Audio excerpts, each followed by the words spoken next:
Good morning. My name is Malcolm Clemens Young. I'm the Dean of Grace Cathedral. It's good to see all of you here this morning for the next event in our Spring Forum season. My guest today is Dr. Tonya Foster. She is a poet, essayist, editor, Black feminist scholar. Her writing and research focus on poetry, poetics, idea of place and emplacement, and on intersections between the visual and the written. She uses all types of words in her poetry, big and small, beautiful and vulgar. It is a key tactic of her ongoing study of language. Every year, we choose a theme to inspire us and to create new ways to grow as a community. Last year was our year of poetry. This year, we are celebrating our 175th anniversary as a congregation with the year of memory. Today, we have the opportunity to touch on both themes as we talk about poetry as memory and poetry as prayer. Tonya, thanks so much for joining us today. Thank you so much for having me. Yeah. You know,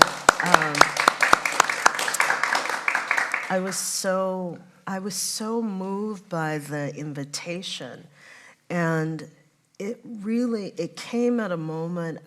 I'm from New Orleans, so occasionally there's a bit of a woo-woo in me, but it came at a moment where I felt that my answer, even as I have a calendar of all kinds of things to do, my answer was immediately yes. Yeah. This, I feel compelled and called to have the conversation. So thank you, and to think about this. Yeah, exactly. I mean, we talked a little bit about poetry as prayer when we first got together this morning, and I wonder if you can talk a little bit about your picture of poetry and your picture of prayer and how they're connected. Well, it's funny. I thought, okay, why am I thinking this? And the first time I sort of put that quote in my, I guess, in public space for me is that it was a response to Emerson. Right. Right? I'm preaching about Emerson this morning. Really? Yeah, you have to stick around for it. I'll have to stick not have time for it.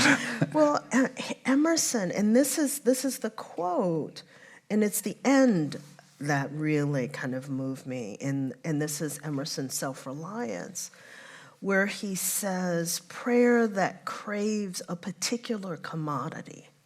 Anything less than all good is vicious. Prayer is the contemplation of the facts of life from the highest point of view.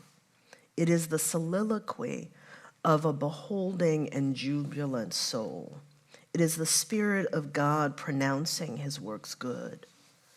But prayer as a means to effect a private end is meanness and theft.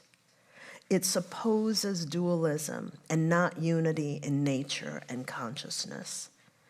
As soon as the man is at one with God, he will not beg. He will then see prayer in all action. The prayer of the farmer kneeling in his field to weed it. The prayer of the rower kneeling with the stroke of the oar are true prayers heard throughout nature, though for cheap ends, he says. And I think the thing that sticks with me is the idea of prayer as labor.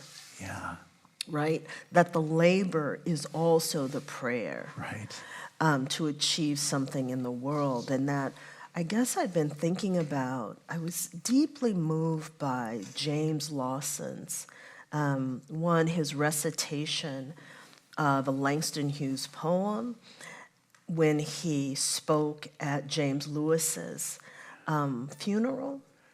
But also I saw a short documentary about Lawson, and he talked about the dignity of work as as a part of his organizing principles. Yeah. Right? And so I think of poetry as so often there are those who want to think of poetry as somehow removed from an engagement with the world or above it. When I think of poetry as being about a kind of going down into the flesh, the mud, the labor.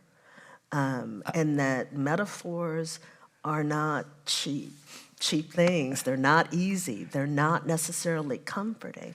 They're deeply incisive and that's the work of the poet, to pay attention. And I don't know. I mean, there are so many other things. I was just even thinking, I hadn't thought about this in quite this way before, but the word liturgy, which is like, what we do here basically is we produce liturgy. I mean, it's a Greek word that means like the work of the people.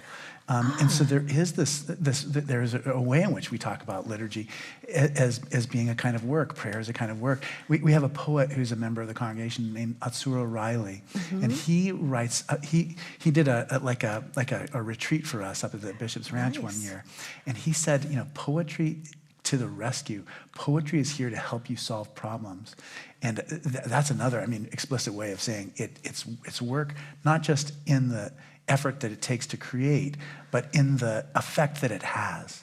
That's right. And that it's a way of thinking, and a way of thinking outside of the regular ways of thinking. That it's not merely a representation or reflection of what we think we already know. Right. But that the poem that is engaged in the work is producing knowledge we have no other way of knowing. Yeah, exactly. And what practically happened was, at the same time that Atsuro taught me this, the person who's in charge, the priest who's in charge of doing yoga practices, left, and we doubled the number of yoga practices we had. Wow. And so, we have like a kind of little homily before the yoga practice starts. And poetry has been an extraordinary gift to that community, so that I'm not creating every single thing myself new. And you're right, it takes us places that we didn't expect, and on a different day, it might have a different kind of meaning to us. And so even yesterday, when I did the poetry, anyway, the poem I did afterwards, one of the young people came up and said, I would really like that. So I gave him the poetry, and nice. Oh, it's a great poem. I wish I could do it by heart. What is it? I'm trying to remember. I'm going to remember by the time we're in this. Memory. Yeah. Well, I guess I could look up in my little cell phone, but that's not the way to do it. So, one of the things, as I was preparing to see you today, I think of just, all the headlines being filled with student unrest on campuses, protests about the situation in Gaza, and I just thought, you're so sweet to say that you're not an expert on this, but you really are there on the front line. And I wonder if you can talk a little bit about what it's like in college campuses today, right now, and then also just what you noticed just about how it's portrayed in the media. Like, I often feel like when the media talks about something I really know well, I'll notice things that are just, not accurate or, not quite right in the spirit. Well, there are many things for me. I feel like I actually can't watch the most major news. Yeah. Especially about this. Especially about this. Yeah. And part of it, there are several things that I think I notice and things I hear about, right? Some of my closest friends, I moved to the Bay Area from New York. And several of my closest friends are activists, are professors at Columbia, professors at the New School, and professors at CUNY, in the sort of CUNY thing. And there are several things. They notice that for them, for me, the students are seeing what is. Yeah. And that they're reacting to that. And it's interesting how the narratives that are coming out suggest that they don't know what they're talking about. That was really about. upsetting to me. Suggests that almost don't believe your lying eyes, that's sort of the line of attack and approach. And so there's not, we talked about this earlier a little bit, the deep dishonesty. Right? Yeah. I remember since the pandemic, right, and since we returned from the pandemic, I've begun each workshop with the discussion of, I say, okay, why write when the world is on fire? And so a young student, and I say young student, this is a young woman, so she's in the workshop, and she said, the world has been on fire my whole life. And I had to stop, and I said, you're absolutely right, Bitta. Yeah. And in fact, the world has been on fire my whole life. Yeah. And so what's poetry in the face of that? Right. Right? And so and I mentioned Bitta's response before I go on this tangent about, the poem doesn't stop the bullet. Yeah. But it may animate the body. It may tell the story of the bullet. Yeah. But so students are well aware of not only the state of things in their communities, but they imagine their communities beyond the geographical spaces they occupy. Yeah. And so there's something about, remember a dear friend said to me, she said, she's been with her partner, Greg, they just turned 60. Yeah. I won't say her name. But since she was a sophomore in Oh my goodness. in college. Wow. Yeah. And so she said, the thing about being with Greg is that the good things are twice as good. The bad things are half as bad. Amen. That's speaking the gospel truth from my experience too. Yeah. And so I mention this because I think about, there are several things, and my brain kind of works in Branching patterns. branching patterns, absolutely. I think of this quote because I've been thinking about how sometimes we remember our trauma and use our trauma as a cudgel against others, or use our trauma to draw a kind of fence around ourselves. Yeah. As opposed to imagining that, well, wait, how is my grief like yours? Right. Right. And how might we actually help each other carry our grief? And not that it will diminish the grief, but it may make it possible to bear. Yeah. And it also may make it possible for something else to happen. Yeah. And my sense of the students is that there's a desire for that, and there's frustration that can't. There seem to be all these ways of stopping the engagement and enactment of that in the world. Yeah. Does that make sense? Yeah, it does to me. We were talking a little bit earlier about just the importance of being honest, and I think that's something that I hear from the young students who, I keep saying young students, anybody who's under the age of 30 for me. But talking to students, that's what I get from them is a sense of just of wanting to speak honestly. And I think that's part of what feels so different about these protests for me than like in other times, where I almost feel like the protesters are almost made out to be anti-Semitic when they're peace activists. Mm-hmm. Whereas at least, if you're protesting the Vietnam War and you were a peace activist, no one said that you're really kind of this other awful thing, Well, it's true, and I feel like it's been a long, there have been sort of study in how to defeat, dismiss, dissent, actually. So that I remember I was in New York during 9/11. I remember that morning just so clearly. Yeah. It's like burned into my brain. One, because the sky was beautiful. Yeah. It was gorgeous. And I was living in Harlem. And I remember my cousin called from Atlanta. She's like, "Tonya, where are you?" And I'm like, I'm in my house. Yeah. And so she said a plane ran into the World Trade Center. World Trade Center. And I turned on the TV and I said, well, that could not have been an accident. And she goes, why? I said, because the skies are crystal clear. Yeah, right. And so after that, I just remember the tens of thousands of people in the streets. Yeah.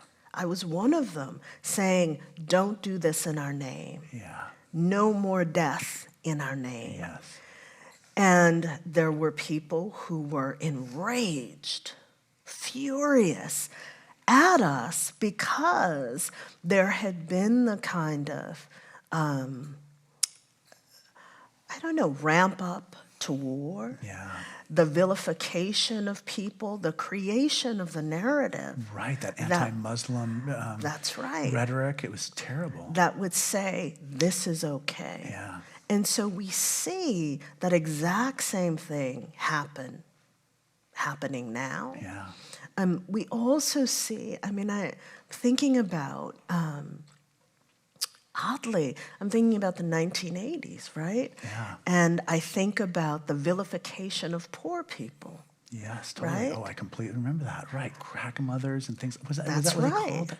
Yeah, Or you're welfare- right. welfare queens. Yeah, you're right. Exactly. And so this sort of use of language to create a narrative, to create an image that allows anything to take place, Yeah. that allows what is essentially kind of dehumanizing, just so many practices, that language is amazing. And we can go back to, I think of Orwell. Oh, yeah, right, Right? exactly. Completely. 1984. 1984, and Orwell writing about the ways that language gets manipulated so that we don't see reality. Yeah, exactly. That there's this is something that's so us. interesting to me too. I guess it's because I'm getting old enough to see how things change in my life. Before I just didn't have that. But I wonder if you can talk a little bit about how language is changing. There's definitely, technology is changing it. There's cultural movements like hip hop that's changing it. There's justice reasons for language to change too. And I wonder if you can just talk about what you've seen in terms of like how language is changing over time. Well, I can try to speak to that. I think something has changed recently in my own writing, what I realize. And in order to explain it, I'll talk a little bit about how I became a poet. Yeah, I would love to hear that. Those are the questions I was asking further down. But yeah, how did you become a poet? My mother read to me as a girl. She read to me all the frickin' time. That's great. I love that. And so as a little kid, I had books all the time. Yeah. And so I was reading all the time. And my church, I was a member of Ebenezer Baptist Church, right. where I was baptized, and then Stronger Hope Baptist Church. And so I would have to read things. Right. And then as a kid in school, the teachers went on strike when I was in 6th grade. Yeah. And one of my best friends was the librarian, Ms. Monet. And so Ms. Monet used to feed me books. Yeah. And so I'm like, well, this is outrageous. And I wrote a poem that was published in the Louisiana Weekly. Love that. Oh my gosh, your first poem was published. I know, it's really wacky, actually. Yeah. And it was a protest poem. And it was a protest poem. Yeah. Wow. And so there was that. But then I went to, when I was in 6th grade, Mr. Midkiff said, when I was in 6th grade, Mr. Midkiff said, you're overly dramatic. We want to send you should go to NOCA, which was the New Orleans Center for Creative Arts. Yeah. And they said, no, you're not an actor. So Mr. Midkiff thought you were too dramatic. They thought you were not dramatic You're enough. not dramatic. You're not an actor. But I tried again for NOCA in the 10th grade in writing. Uh-huh. And I got into NOCA. But it was fantastic in terms of exposure. I would listen to music under Ellis Marcellus's tutelage in order to learn to write about music. I read widely, But I can honestly say there was very little literature by Black writers. Yeah. All of the Black arts writers that I was reading before were not on the curricula. Yeah. And so so I remember thinking, I can't write the kind of poetry they want me to write. My prose was fierce. Yeah. But then I was obsessed with the surrealists, right? Yeah. I loved Dorothea Tanning's work. Right. And so my first, right, Yeah, and so in the back of the exactly. book. I'm so glad you include the picture, because when I looked it up on the internet, the picture, I just didn't have this. But yeah, this image right here. Right, which is a Max Ernst. Yeah. I mean, I would just fall into this work. And so the first poem I wrote was Ode to Guardian Angels, which is a painting by Dorothea Tanning. And so but I still struggled with what was called poetry in those spaces. I got an MFA, sort of because I couldn't figure out what to do when the tall boy I loved joined the Peace Corps, and I thought, I'm not going to the Peace Corps with you, bro. Yeah. So I went and I got this MFA, and then I moved to New York, and I spent time in New York just kind of wandering in a weird way. I would go to the 92nd Street Y, I would go to Shakespeare Company, and I would just listen. Yeah. I would go to the Bowery Poetry Club, so these very different sort of fields of poetry. And I have a dear friend whom I met in college, and her father, there's a service for him today in New York. Yeah. He was a master printer and painter, and she's a brilliant poet. But she would say, Tonya, what are you working on? Yeah, I love that. I'm like, I don't know, question. have a job. Like, and she would invite me to read. Yeah. And so that was significant in a way that for me, poetry was possible because of community. Yeah. Right? And building community. And so there were just people around who were always saying, what are you writing? What are you thinking about? And so then I almost died, and Oh my gosh, I'm glad you're okay. I'm glad I didn't die too. Yeah.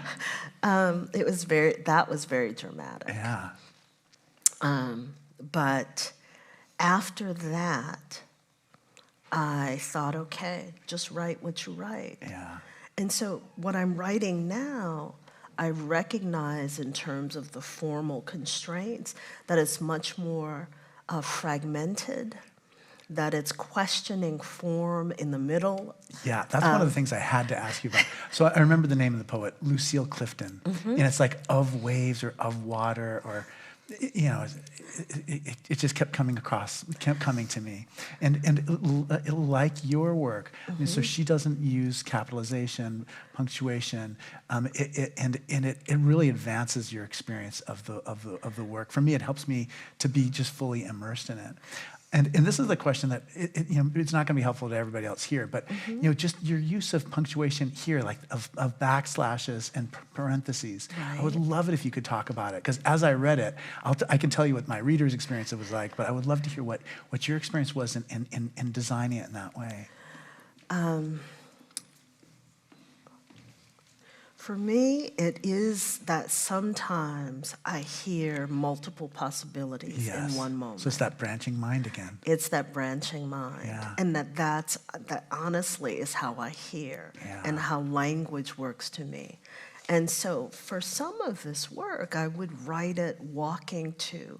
I taught in the Bridge to Medicine program at CUNY, at City College. And I lived, after many years, in Harlem. And so it was about a 10-minute walk. And so I would compose as I was walking, and then I'd have to write it down once I got there. Yeah. But the thing is that in walking, you're like, well, it could be this, but it could be this. And so that for me is, it ultimately is how I hear and how I even understand the possibilities of grammar and of language. Right. Right? So those for everybody who's listening, a parentheses backslash are a way of like inserting a word letter that might change the meaning of the sentence, or leaving it out in a way that might. And as a reader, that's exactly. It's almost like hearing a preacher who's like repeating something, like and even that repeating, but with a slight difference that gets you somewhere. Yes. Yeah. Wow. That's Thank what it feels you. like as your reader. Well, I'm really relieved and moved that you said this. A part of a master's thesis that will never see the light of day. Yeah. Part of the essay for this master's thesis is about the cadences of church for me. And that the repetition and variation is actually an act of creation. Yeah. And that it's almost, at times, it's kind of feeling your way through for me. I used to pace when I'd write. Yeah. I would read aloud as I have something written, and then I read aloud, and where the tongue trips is where I might say, okay, that doesn't work. Yeah. And so I was actually very scared. I thought people are going to think I'm crazy. Nobody will get why I'm doing this. No, I completely understood. You know what I liked was, I mean, there's a way in which kind of like in the 1980s and 1990s, postmodern writers would do very clever things with language. But this is not that at all for me. It's like I said, it's a way of almost like getting you to go back and just in the way that we do in conversation. You know, we might ask a clarifying question. We might just show by our face that we don't understand. That's what it felt like. And as I was doing it, I was like, oh my gosh, I've got to hear you read this someday. Do you know what I mean? Because I know you probably have, I mean, maybe it's not meant to be read ever out loud. But. Well, you know, it's interesting. When, for the book party, John Keane, brilliant, he actually won the National Book Award last year, or the year before, read this book aloud, or read from it aloud. And I remember, I said, what? And he said, Tonya, there are so many ways you could read this. Yeah. And so that was, and it was the repetition. It was the, in moments, a kind of stuttering. But it's also, oddly, I've had in my head a long time the idea of echolocation. Oh, yeah, right. Right? How I talk about bats that find too. their way. I talk about echolocation today in the sermon, and I was inspired by you and did that. I don't usually repeat things, but I did because of you and reading this week. So yeah, I don't know if it'll work or not, but Of course. Well, it works for memory. yeah, it does. That's what Right? it's for. That as this is the year of memory, it works for memory. Yeah. Right? And memory, like I was just thinking, okay, what can I say about poetry and prayer? And I have a kind of host of things, and I make notes because my brain at the moment is kind of a sieve. And I'll share some of the notes on prayer, but I was thinking about memory. And one of the things, I found this article on where neuroscientists were writing about memory, and writing about memory as chemical and physiological processes. Yeah. And also that we talk about technology and external memory, but the external memory has to be incorporated in some way. And so I think, and they talked about memory as dynamic, right? So it is necessarily always changing. Right, exactly. Depending on context, depending on, time of day, so many things. Yeah, so you remember not just the thing that happened, but the times that you remembered it too. And those times that you remembered it are influencing what that memory is. Yeah, it's because it's not like a literal representation of what It's happened. not a literal representation, right? Back to the metaphors again. Back to the metaphors and back to poetry. Yeah. And also, I mean, language is, this last summer, from March to the fall, I was misdiagnosed with serious cancer. Yeah. And I was not only misdiagnosed, I was operated on for 6 hours. It took them 6 weeks to tell me we did not find cancer. Oh my gosh. Then there was an attempt to, I'm laughing because it feels so absurd. Oh my gosh, it does. It seems like a Camus book. Right. Like the plague and the All operation. of it, Kafka, right. Kafka completely. And so then the sort of oncology nurse that I went to see afterwards said, well, we never said you had cancer.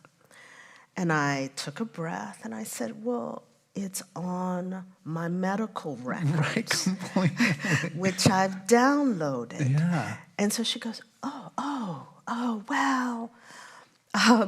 But so I had that summer, and I was like, I don't quite know what to say. Like, do I now have the I don't have cancer tour? Like, what's the response? Yeah. What does one do? And so I was thinking about that.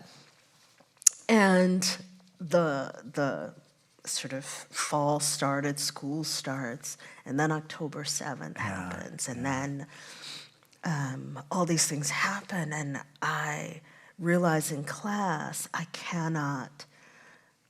don't have the words to speak to what's happening. Yeah. And so I begin to think about Bob Kaufman, and I become more and more silent, and I love my friends, but I felt like, the truth is words fail right now. Yeah. Because there isn't a way to honestly speak to the horror, the complexity, the awfulness of what's happening without being shut down. And so I kind of sat with that through a lot of the fall. I mean, I would do a check-in with students. Yeah. How are you doing? What are you doing? How are you taking care of each other? Right. But that kind of way that language just doesn't always serve us. Yeah. And so what do we do? Yeah, it's so true. So I would love to hear more about just kind of like your pedagogy, like your philosophy of teaching people how to write. Right. I think it's like my writing teachers just have opened a whole world for me. I depend on what I learn from them every day. Right. And I wonder if you can talk just a little bit about how you get a student from someone who can't communicate and help them to be able to communicate in a new way. I often feel that I try to encourage students to not start from an expectation of mastery. Yeah. Right? That I am not the master of the field. Right. That in fact, we all have questions and points of entry. And I encourage them to have a sense that we have to be engaged in reading deeply, in reading closely. That it's an attention to language, attention to the etymologies of words, not so that you know all the stuff. Right, the dictionary definitions. Yeah, exactly. But so that you're able to play. Yeah. And I try to encourage a kind of serious play that that lets them discover ways of thinking they didn't know they had. Mm-hmm. Yeah, that's great. I love that. Patricia Williams was on the forum, I think a couple of years ago. Really? Yeah, I love her work. Me too. She's been such an inspiration to me for so long. Right. But one of the lasting parts of that conversation for me was just the personal pain she felt about censorship, of having libraries and schools removing her work, the critical race theory conversation. And I wonder if you can talk a little bit about that, our society where we're starting to police that language in a way that seems very different than when I was a young person. Well, I think it's also about, as we're in this space where there are more and more histories being made apparent, right? Histories from different points of view. This censorship of books becomes about controlling narratives, right? Controlling which voices are spoken of, which grief is spoken of, which joy is spoken of. And that's about controlling thought and controlling how we are with each other. Yeah, in a way, I think of San Francisco State and the protests in the 60s to have Black studies there. And in a way, so now we do have Black studies at places like San Francisco State. And now we have a whole part of society which is basically trying to shut down the results of that kind of scholarship. And it's funny, I almost think it's many aspects of society that are trying to shut it down, because we see how money has been siphoned away from public education. Right. Schools are more and more expensive for students, so it becomes increasingly inaccessible. That in New York, I spent a lot of time with Fred Jerome and Jocelyn Jerome, and they were a couple who met during SNCC. And so Fred wrote on the Einstein files, and Jocelyn was the director of the Bridge to Medicine program at CUNY, which worked to increase the number of doctors who would serve in underserved communities. And so they talked about, they would have study groups, meeting groups growing up. Yeah, that's what Earth Day is. It was like the study group idea applied to the Earth. Right. And so now, who has time? If you have to work one full-time job or multiple part-time jobs, who has the time to sort of do this external, this other work? And that it's also, it's something, I almost feel that that's part of the process of getting us to a place of banning books. It's defunding education so that even when students protest because of what they know, they're punished, they're penalized. And they're told that actually what you know isn't what you should know. And in response to that, my daughter says, well, why is Yale University investing in companies that make assault weapons? It's like that simple. Yes, it is. Well, and don't you think, those companies have been very strategic in their monies, in where they've placed their monies, the institutes they've built, and what they support. Anyway, I'm such a downer, but one of our traditions at the... I am too. One of our traditions at the forum is we take questions. I know. Okay. We take questions from people who might have it. I wanted to ask you this, and this may be a question. If you don't want to answer this question, you have complete permission to just skip on to something else. Okay. So when I was a young priest, I was 27 years old, Sharon Olds, the poet, her daughter, her mom, was in my congregation. Really? Yeah. So, I love her work. Oh, I know. And Peggy was just an absolutely dear person. We loved each other.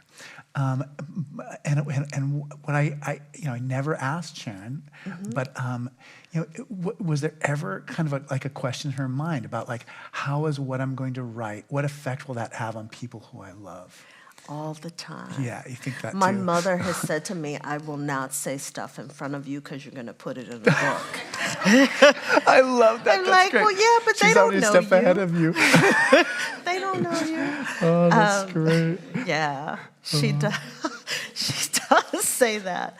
And it's funny, too, because I was giving a presentation at some conference, and there was some point in my life I gathered the oldest women I knew, and I filmed them, and they were my two grandmothers when they were still alive.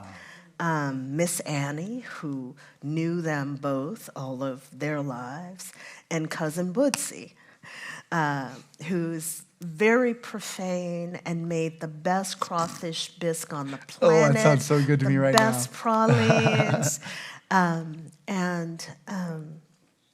so I wanted to film them, and I wanted to ask them, what did I need to know to be a woman in the world? Yeah.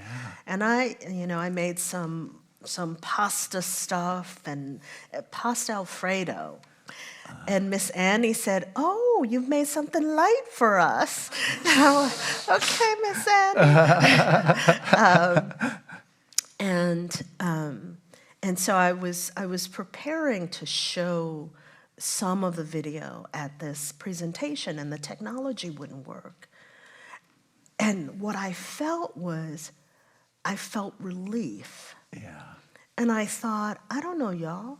Yeah, You shouldn't see this sort of Yes. intimate interaction. Right. That maybe there can be another sort of move, a way of fictionalizing it. Right. But this is not for public consumption. Yeah. And so, But the swarm of bees, by the same token, I mean, you're very courageous in that, in this book, and I think it, I know because different settings have different things, but Right. when you're preaching a sermon, there are moments you kind of take it right to the limit of just like, is this acceptable? Is this, and like you say, it's just like all the people who are in your life become part of the book. Their voices are a part of my voice. I Yeah. mean, I read in the cadences my mother read to me. Yeah, completely. So, So here's some of our questions. I'm so glad that I have my glasses. All right. Remembering in mid-1980s on the Columbia campus, I supported opposition to apartheid, yet the protests seemed like a party and those I spoke to didn't listen. I honor free speech and protest. Are the protesters today listening?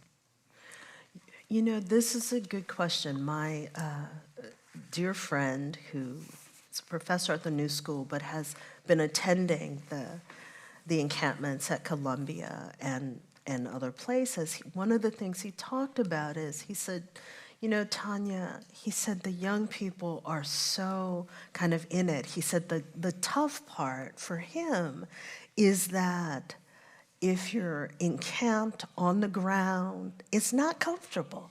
It's not easy. Right. And so how does one negotiate, between the police coming in, trying to take care of each other, but also being next to people where you're like, damn, you smell. Yeah, right. Or, oh, I wish this. And so that's what's hard for him. And I think what he sees, he feels like they're very committed, but what he also feels is that they're going to be broken. Oh my and gosh. that's the That's that's so the heartbreaking. grief for him. Yeah.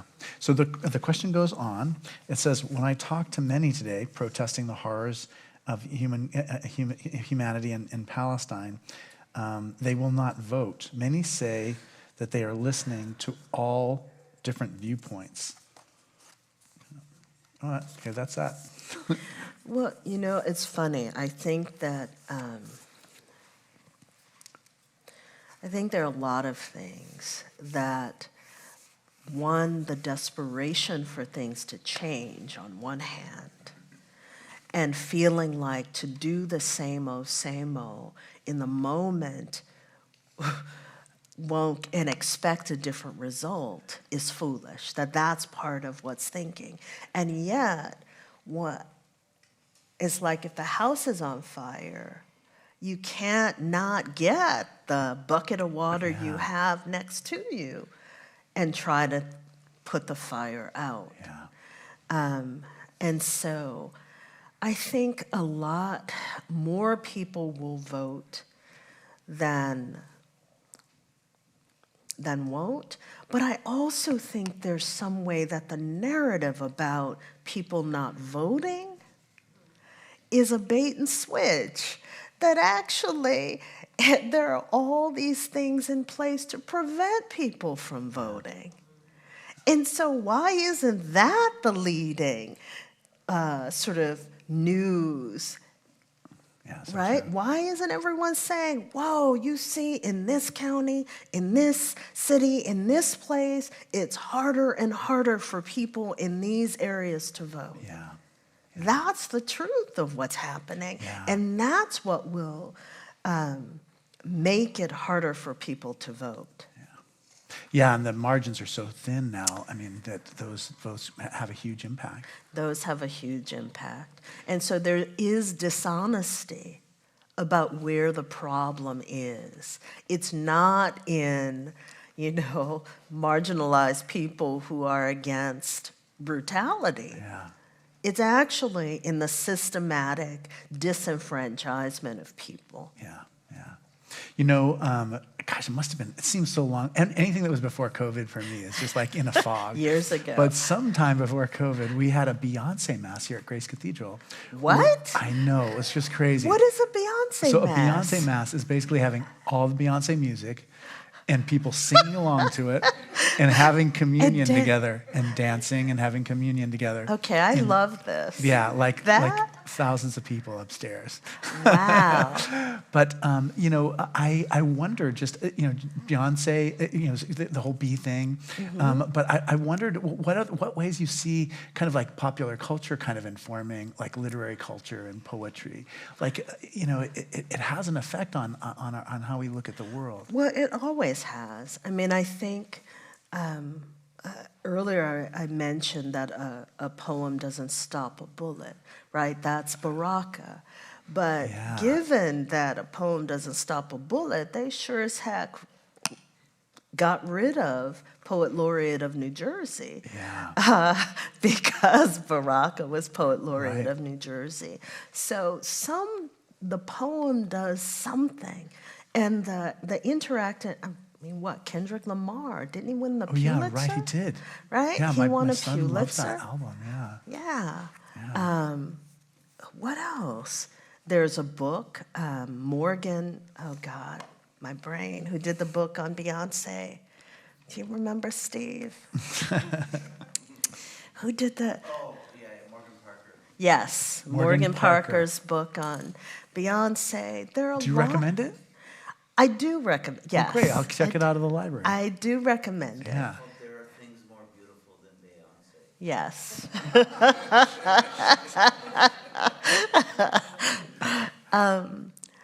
There are. I think of Arthur Jafa's Love is the Message is Death, which was astonishing for me. I mean, that 7-minute video that has Kanye's Ultra Light Beam as the soundtrack, and so it operates almost like a music video, but it takes you emotionally, visually through such a range of feelings and reactions that was profound for me, and that it's made up of found footage. And so there are a lot of artists who are not turning away from popular culture. I mean, I think of what Kehinde Wiley does. His archaeology of silence at the De Young. Yeah, that was spectacular. Spectacular, and yet reaching way back and very present tense, right?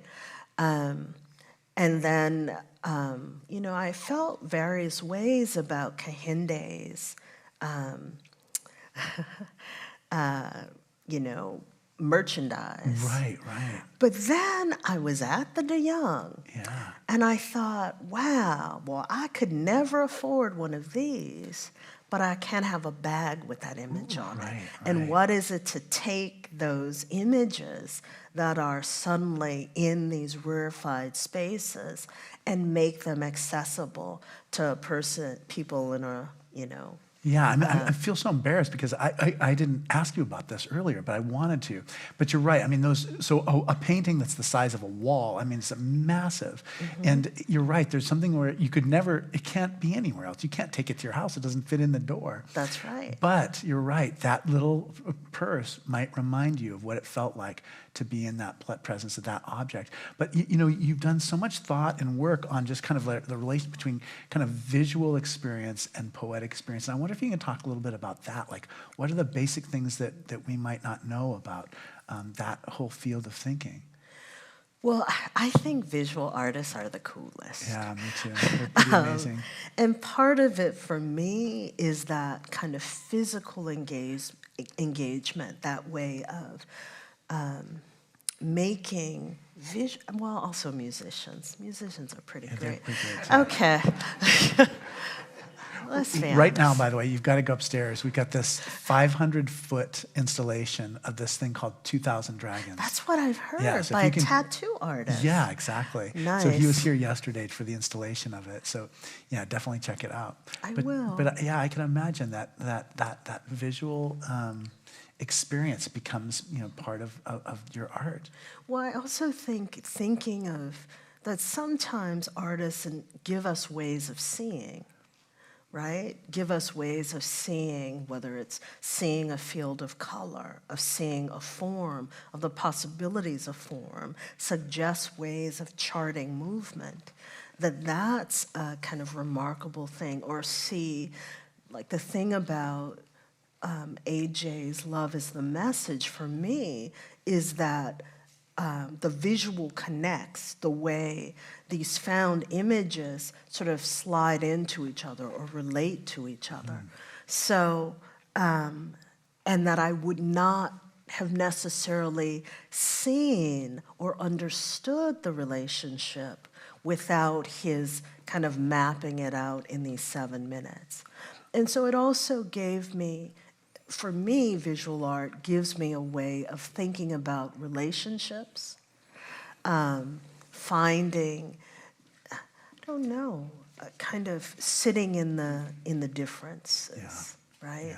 Yeah. And seeing what that reveals. You know, I wanted to ask you like what you're working on now. What are your hopes for what you might produce in the future? I'm finished. I'm working on. I have a manuscript to send to my editor. Oh, congratulations! On May 11th. Well, it's May kind of 11th. sketchy, this one, but So most of the manuscript. most of the manuscript. So that, but I also What's the title of the piece? Thingifications. Oh yeah, right. I saw that somewhere. Yeah, and I have Oh man, something that is now titled Epistles from Planetary Probation. That allows me to pick up on. I wrote an essay called Parentheticalities for a book on influences. yeah. And I realized that, you know, I like your description of the branching mind, that's always operative for me. So I thought, okay, what are the formal strategies in the space of an essay Yeah. that would come up? And so it's this sort of parenthetical thing. And so I think that book is out. Other Influences will be out next year from MIT. And then I really want to, those are the main things, let's say that. And then I think I'm working at the Poetry Center, which the 70-year Poetry Center at San Francisco State, Steve Dickinson and Elise Vaccaro are retiring after 25 years. Yeah. Yeah, and then you're working in Mexico too, right? And the thing at Casa Ojalá in Mexico City, which it's right now there's the video. We had a 3-hour conversation with Afro-Mexican writers and artists, and the hope for me is that it will reconvene, but it will be African and indigenous Afro-Mexican and indigenous artists in Mexico City, and we'll see what we and come the idea up too with. is something that's kind of beyond our picture of the nation state. That's right, and that's a community of, there's a mathematician friend of mine in Paris who writes about the history of math. And so I was telling her I really am interested in non-national spaces, right, that are multilingual, translingual. And she said the thing about math, one of the things about the history of math, is that what she's come to understand through her research, and she speaks Mandarin and various languages, she said is that when, in the records, when people refer to like Hindu math, or Hindi math. She said they're not referring to an identity, they're actually referring to a particular formula or a way of approaching it. And so she said what she's discovered is that there were translingual, multilingual sort of communities of mathematicians sharing information, and not the sense that there was competition. Right, but adding to a larger project. Exactly. Okay, so I can't believe it. It's like our time is. I mean, it just went like This is that. it. I know. Do you have anything more to tell us just about like what we should be paying attention to out there? I would love if you told me what I should be paying attention to, actually. Well, you're going to have a chance to do that because while I'm upstairs writing the sermon, people are going to come talk to you about what you said so far today. Okay. Yes. Well, I'm so grateful. It makes me so happy to think of you. I mean, those students are so fortunate to have you as their teacher. And I'm so lucky to be with them. I mean, I'm honestly amazed. I'm amazed by them. Yeah, completely. Yeah. What a gift. And so next week, we're going to be having as our forum guest Sarah Ogilvie. So you may remember her. That was Jane Shaw's spouse. She's going to be talking about her book, The Dictionary People, An Extraordinary Story about the Making of the Oxford English Dictionary. And I've read it. It's fascinating. Wow. Do you remember The Professor and the Madman? It was a book around like the turn of 2000. It's like that, but way better. You're welcome to join us for the Choral Eucharist at 11 o'clock. And we rely on your support for the forum. Gifts of any size make a difference. There are many ways to give, including texting the word THINK, T-H-I-N-K, to 76278. And keep your eyes open for Tonya's next books and for A Swarm of Bees in High Court. And thank you so much, Tonya. We're so grateful to have you here today. Thank you. Yeah. Thank you for having me.